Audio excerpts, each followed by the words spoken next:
కావలసినటువంటి డబ్బుని ప్రభుత్వం మనం ఉన్నప్పుడే అప్పు తీసుకుని ప్రభుత్వ గ్యారంటీ ఇచ్చి ప్రభుత్వమే డెవలప్ చేయడానికి ఈ పోర్టుకు మనం అంగీకరించి అప్పుడు శంకుస్థాపన చేసాం. ఒక ముఖ్యమంత్రి శంకుస్థాపన చేస్తే అన్ని అనుమతులు వచ్చిన తర్వాతే చేస్తారు. మరి పూర్తి అయిపోయి వచ్చింది. ఒక బెర్త్ సుమారుగా అయిపోయిన సమయంలోనే ప్రభుత్వం కాలం అయిపోయింది, వెళ్ళిపోయినాం. ఇప్పుడేం మీరు బడ్జెట్లో ఒక నయా పైసా పెట్టక్కర్లేదు కదా. 2 సంవత్సరాలు పూర్తయింది. మీరెవరు ఇన్నిసార్లు మీకు గెలిపించి అధికారం ఇచ్చినా ఈ ప్రజలకు మీరేమి చేయరు. పోనీ చేసినటువంటి ప్రాజెక్టులు కంప్లీట్ చేయరు. ఏమిటి అన్యాయం అని అడుగుతున్నాం. దీనికి పరిష్కారం ఏంటి? ప్రజాస్వామ్యంలో ఏంటి పరిష్కారం ఉండదు చెప్పండి. అంటే మనలోనే తప్పు ఉంది. ఊరికనే పత్రికల్లో వచ్చేటువంటి హెడ్డింగులు చూసి వాళ్ళకు అనుకూలంగా పనిచేస్తున్నటువంటి పత్రికలు పెట్టినటువంటి హెడ్డింగులు చూసి అలా మోసపోతున్నాం. ఏమి చేయలేదు వాళ్ళు. దీనికి పరిష్కారం ఒక్కటే ఉందని మీకు మనం చేస్తున్నాం. ఎన్నడైతే శ్రీకాకుళం జిల్లాలో ఉండే అన్ని సీట్లలో టీడీపీ వాళ్ళకి తరిమి కొట్టే రోజు ఈ జిల్లా ప్రజల నుంచి వస్తుందో ఆ రోజు మాత్రమే భయపడి చేస్తారని మీకు మనం చేస్తున్నాం. మామూలు చేయరు. ఆయన ఎప్పుడు వస్తున్నాడు, చంద్రబాబు వచ్చినప్పుడు ఇప్పుడు కూడా మొన్నొచ్చి కూడా మాటలు చెప్పాడు. మరి ఎవరు చంద్రపోవడానికి ఎవరు కారకులు? నువ్వే కదా. 20 సంవత్సరాలు ముఖ్యమంత్రిగా ఉన్నావు. నీకు అన్ని సీట్లు గెలిపించి ఇచ్చాం కదా. చేయకపోతే నువ్వే కదా బాధ్యుడు. దీని మనం ఇక్కడ ప్రతిజ్ఞ చేయాల్సింది ఏంటంటే, మీ ద్వారా ఈ జిల్లాలో ఉండేటువంటి యువకులకి, ఈ జిల్లాలో ఉండేటువంటి విద్యులైనటువంటి విజ్ఞానవంతులైనటువంటి కర్షకులైనటువంటి కార్మికులైనటువంటి మత్స్యకారులైనటువంటి అందరికీ నేను విజ్ఞప్తి చేసేది ఏంటంటే, మనం వీళ్ళు ఊరుకుంటే కాదు, మనం ఓడించి బెదిరించి చేయించుకోవాల్సినటువంటి అవసరం ఉంది. మనం చేస్తున్నాం. ఎవరైతే మనకు చేయరో వాళ్ళని ఓడించేటువంటి పైన ఒక్కటే ప్రజాస్వామ్యంలో ప్రజల మీద ఉన్నటువంటి అస్త్రమని మీకు మనం చేస్తుంది.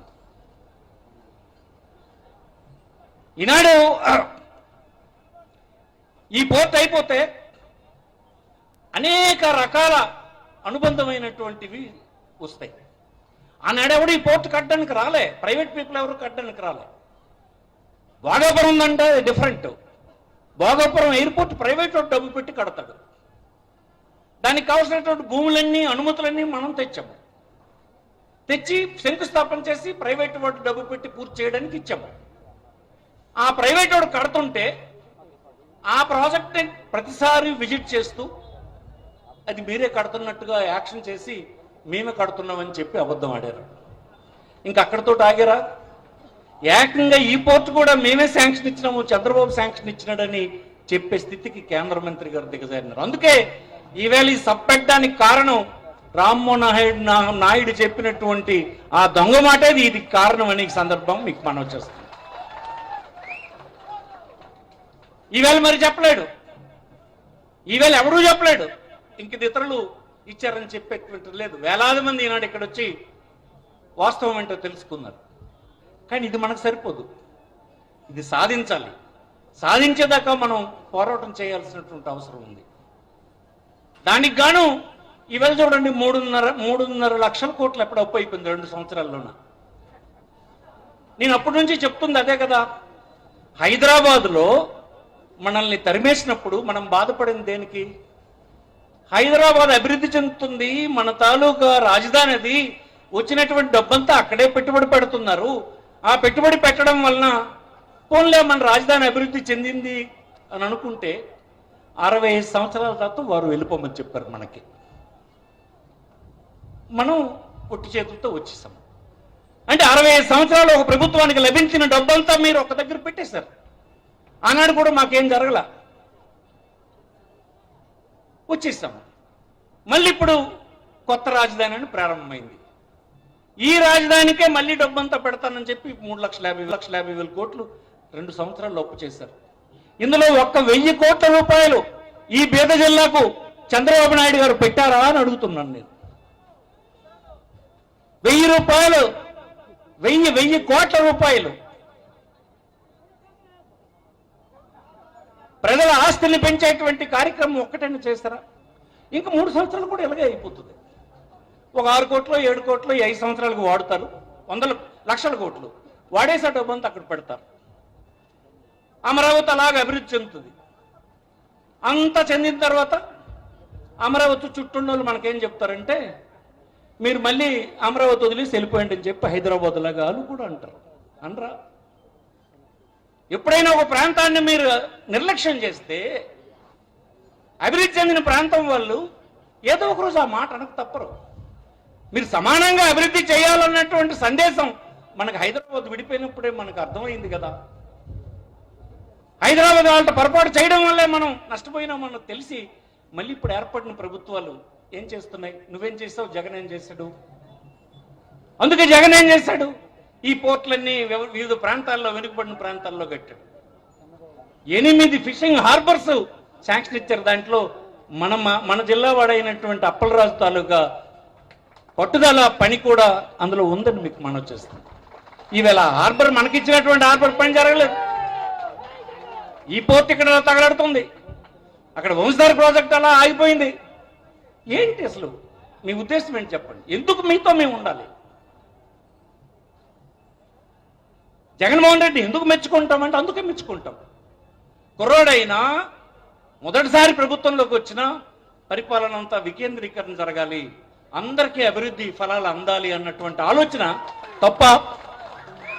నేను మీ అందరిని అడుగుతున్నాను, తప్ప? మనం ఈ విషయాన్ని అన్ని దగ్గర చెప్పాలి. పత్రికల్లో జగన్మోహన్ రెడ్డి ఒక ద్రోహిలాగా సృష్టించి అతనేదో అమాయకుడి కింద, అతనేదో పిచ్చోడిలాగా మాట్లాడారే, అందరూ నవ్వుకున్నారు అందరూ. కానీ ఇప్పుడు అర్థమవుతుందా మీకు ఎందుకు వికేంద్రీకరణ అవసరం? రాజ్యాంగం ఏం చెప్పింది? రాజ్యాంగ పద్ధతిలో పరిపాలన ఈనాడు జరుగుతుందా? శాసనసభ పెట్టి ఒక రెజల్యూషన్ పాస్ చేసుకుని ఇక్కడే ఉండాలి రాజధాని అని చెప్పి ఈవేళ ఢిల్లీకి పట్టుకొని వెళ్తున్నారు కాగితం. తర్వాత వచ్చినటువంటి ప్రజలు ఒకసారి ప్రభుత్వం ఏర్పాటు చేస్తే అక్కడ రాజధాని ఫెయిల్ అయిపోతే ఆ తర్వాత ఎన్నుకున్నటువంటి ప్రజలు ఎన్నుకున్నటువంటి ప్రభుత్వాలకు అధికారం లేదా? ఆ ప్రాంతం పనికిరాదని తేలితే ప్రజల నిర్ణయాలకి గౌరవం లేదా? రాజ్యాంగంలో ఎక్కడుంది ఇది? మన రాజధాని ఎన్నిసార్లు మారింది? మద్రాసు నుంచి ఎక్కడికి వచ్చింది? కర్నూలుకి వచ్చింది. కర్నూలు నుంచి ఎక్కడికి వచ్చింది? హైదరాబాద్కి వచ్చింది. హైదరాబాద్ నుంచి ఎక్కడికి వచ్చింది? అమరావతికి వచ్చింది.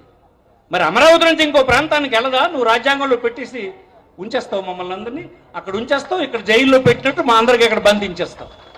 ఇదేనా రాజ్యాంగం? ఇదే చెప్పిందా? ఇది కరెక్ట్ కాదని మనం చేస్తున్నాం.